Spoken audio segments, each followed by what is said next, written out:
कहते हैं सपनों का कोई सीमा नहीं होती। अगर आपके पास सच्चा इरादा और मजबूत हौसला है तो आप सबसे ऊंचे आसमान तक पहुंच सकते हैं। दोस्तों, आज हम एक ऐसे महान इंसान की जीवन की कहानी बताने जा रहे हैं जिन्हें पूरी दुनिया मिसाइल मैन ऑफ इंडिया और जनता राष्ट्रपति के नाम से जानते हैं। जी हाँ, मैं बात कर रहा हूँ डॉक्टर APJ अब्दुल कलाम की। एक साधारण मछुआरे के बेटे से लेकर भारत के प्रधानमंत्री बनने तक की पूरी कहानी सुनेंगे। कलाम का पूरा नाम अब्दुल पीकर जैनुलाब्दीन अब्दुल कलाम था।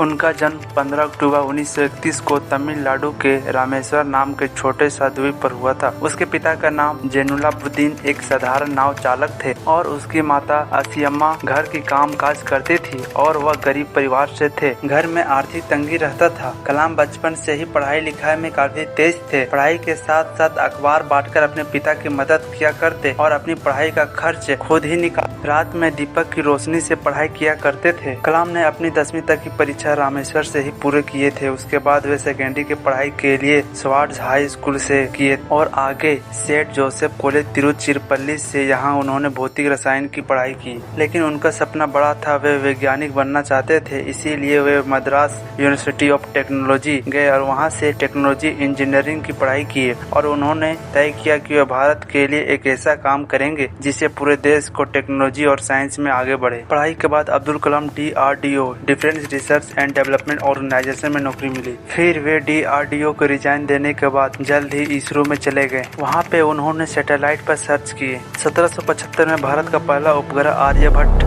सफलतापूर्वक लॉन्च किए। के बाद 1980 में सैटेलाइट लॉन्चर व्हीकल 3 सैटेलाइट को अंतरिक्ष में पहुंचाने के लिए बनाया गया। इसमें डॉक्टर कलाम ने महत्वपूर्ण योगदान दिए। इससे पहले 1 अगस्त 1989 में पहला सैटेलाइट लॉन्चर बनाया गया था। जब उसे उड़ान दिया गया तो वह फेल हो गया। 1982 में वे फिर DRDO में वापस लौट गए और वहां उन्होंने एंटीग्राफ ग्रेनाइट मिसाइल डेवलपमेंट प्रोग्राम की शुरुआत की। यहाँ से अग्नि, पृथ्वी, आकाश, त्रिशूल और नाग जैसे आधुनिक मिसाइलों का विकास हुआ। उनकी मेहनत और नेतृत्व की वजह से भारत मिसाइल टेक्नोलॉजी में आत्मनिर्भर बन गया। इसी कारण उन्हें मिसाइल मैन ऑफ इंडिया कहा जाने लगा। 1998 में जब भारत के राजस्थान के पोखावर में परमाणु का परीक्षण कर रहे थे तब डॉक्टर कलाम इस मिशन के प्रमुख वैज्ञानिक में से एक थे। इस सफलता ने भारत को परमाणु बम बनाने में डेवलपमेंट किया। राष्ट्रपति भवन की भावुकता में रहते हुए भी उन्होंने अपनी सादगी जिंदगी नहीं छोड़े। वे अक्सर कहते थे, सपना वो नहीं जो आपको सोते समय दिखते हैं, सपना वो है जो आपको सोने ना दे। उनकी लोकप्रियता और ईमानदारी को देखते हुए 2002 में उन्हें भारत का राष्ट्रपति बनाया गया। वे भारत के 11वें राष्ट्रपति बने। लोग उन्हें जनता के राष्ट्रपति कहकर पुकारते थे क्योंकि वे हमेशा छात्रों, युवाओं और आम जनता से जुड़कर रहते थे। 2007 में राष्ट्रपति पद छोड़ने के बाद भी लगातार युवाओं और छात्रों से मिलते रहे और नई पीढ़ी को सपने दिखाते और उन्हें पूरा करने की प्रेरणा देते।